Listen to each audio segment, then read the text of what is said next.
80 anos atrás, milhares de jovens marcharam para uma guerra dentro do Brasil. Uma luta que durou 3 meses e matou mais brasileiros do que a Segunda Guerra Mundial. Hoje, os futuros oficiais da PM paulista homenageiam a coragem dos antepassados, marchando com os uniformes usados pela força pública nos combates.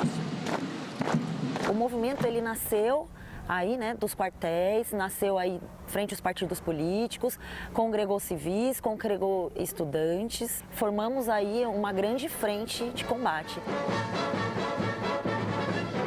O conflito explodiu com a morte de 4 manifestantes num protesto no centro de São Paulo. Em poucas horas, a Força Pública recebeu reforços de mais de 10 mil voluntários. A multidão queria democracia e eleições livres, mas a revolução interessava a elite descontente com a política e a economia de Getúlio Vargas. Nós vivíamos uma ditadura, Congresso fechado, Assembleias fechado, Câmara dos Vereadores fechado, governadores nomeados pelo governo central, prefeitos nomeados pelos interventores. Em suma, você não tinha um poder executivo democrático, você tinha um legislativo fechado, todos, em todas as esferas, e um judiciário controlado pelo executivo. 2 anos antes, boa parte dos paulistas apoiaram Getúlio. Na eleição de 1930, o gaúcho não aceitou a derrota para Júlio Prestes, deu um golpe, a Revolução de 30, e impediu a posse do rival. Getúlio suspendeu a Constituição e formou um governo provisório, prometendo democracia e eleições limpas. 2 anos depois, o governo provisório continuava no poder e nada de nova Constituição. São Paulo decidiu derrubar Getúlio Vargas. Buscou ajuda de mineiros e gaúchos, mas acabou sozinho. Aos 96 anos, seu Paulo lembra bem do clima que o arrastou para a frente de combate. Todos estavam entusiasmados, homens, mulheres e crianças. As crianças faziam batalhões fardados, eles fardados para poder incentivar a guerra. O Vale do Paraíba é o lugar onde os estados de São Paulo, Minas Gerais e Rio de Janeiro se encontram. Por isso mesmo, ele foi um dos locais onde aconteceram as piores batalhas da Revolução de 32. Aqui mesmo aconteceu uma. Este foi um dos cenários dentro do município de Cruzeiro, do lado paulista. E tudo pelo controle destes trilhos, uma conexão ferroviária importantíssima, estratégica, porque do lado de lá daquele túnel já é o estado de Minas Gerais. O trem era a única ligação. Os paulistas avançaram até o lado mineiro. Locomotivas bloquearam o túnel dos 2 lados. Para que o paulista não tomasse um tiro vindo do próprio companheiro, ele gritava tapioca, o outro gritava tatu, e ele sabia, esse cara não tem que dar tiro. Sem poder avançar, os inimigos trocaram fogo durante semanas.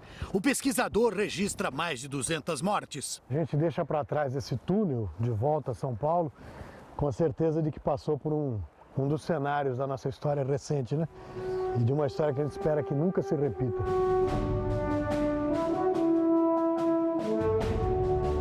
Na visão desta historiadora, o confronto podia ter sido evitado.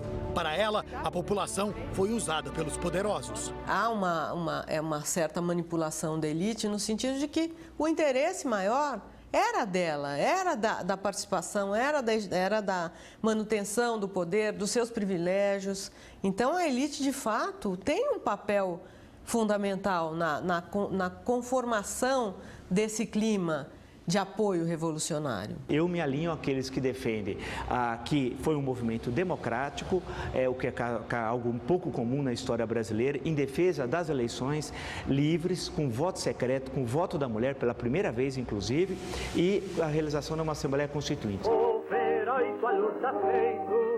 Os avós deste publicitário lutaram por São Paulo. Para ele, os itens que coleciona provam a mobilização geral dos paulistas. É uma coisa que você não vê hoje. Você vê pequenas mobilizações por causas das mais aleatórias possíveis, né? E naquela época as pessoas realmente se importavam. Mas a memória de 32 não é cultivada em São Paulo. O próprio mausoléu ao soldado constitucionalista de 32 sofre com problemas de manutenção. Para o representante dos veteranos, lembrar o 32 é dar valor a quem lutou pela democracia. Lutava pelo Brasil. Por isso é que a São Paulo conserva a imagem da bandeira do Brasil. não é? O seu próprio pavilhão. Para Brasília se fiante exímia, quer dizer, para o Brasil se façam grandes coisas. Naquela época, hoje e sempre. E a pátria no coração.